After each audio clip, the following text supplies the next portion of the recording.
Le 28 octobre restera à jamais une date synonyme de deuil à Hollywood.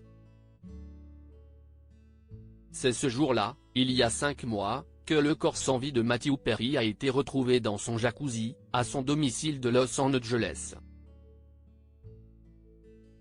L'iconique interprète de Chandler Bing dans Friends s'est éteint à l'âge de 54 ans seulement, laissant non seulement ses anciens acolytes dans le chagrin, mais aussi les membres de sa famille, tels que son père, l'acteur retraité John Perry, sa mère, l'ancienne journaliste Suzanne Morrison et ses 5 demi-frères et sœurs, Caitlin, Emily, Willie et Madeleine du côté maternel, et Mia du côté paternel.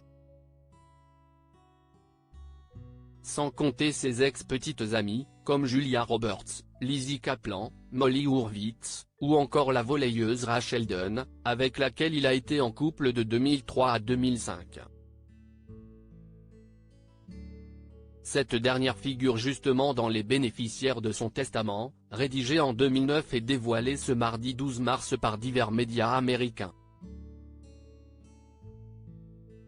Un détail inattendu de ce document a d'ailleurs retenu l'attention de TMZ.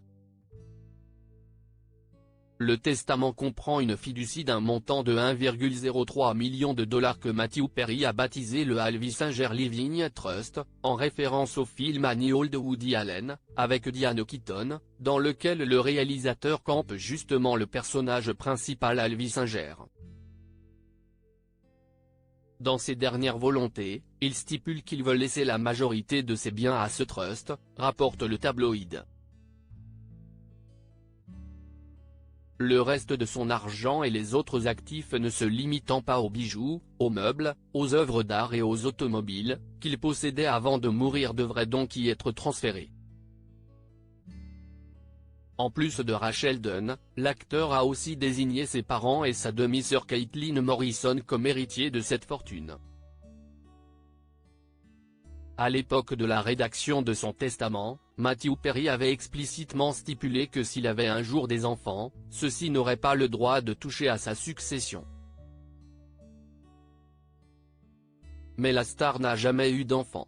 La réalisatrice Lisa Ferguson et Robin Rusan, productrice et ex-femme de Mike Myers, ont toutes deux été choisies comme exécutrices testamentaires. La première sera toutefois seule à se présenter pour l'audition du testament devant le tribunal de Los Angeles le 10 avril prochain, Robin Rusan ayant décidé de se retirer de cette responsabilité le 4 mars dernier. Supérieur à ces tragiques décès de personnalités qui ont marqué l'année 2023, qu'est-ce qui a causé la mort de Matthew Perry?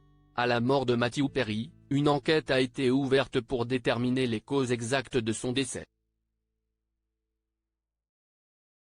Si la police n'a retrouvé aucune drogue à son domicile, le rapport du médecin légiste révélé le 15 décembre 2023 rapporte toutefois que le comédien aurait succombé aux effets aigus d'une prise de kétamine, un anesthésique qui peut être utilisé en cas de dépression.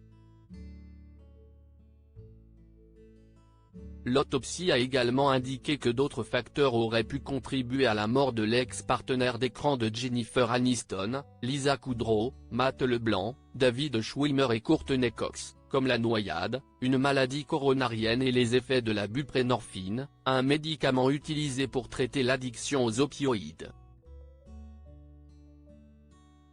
Crédit Photo, agence.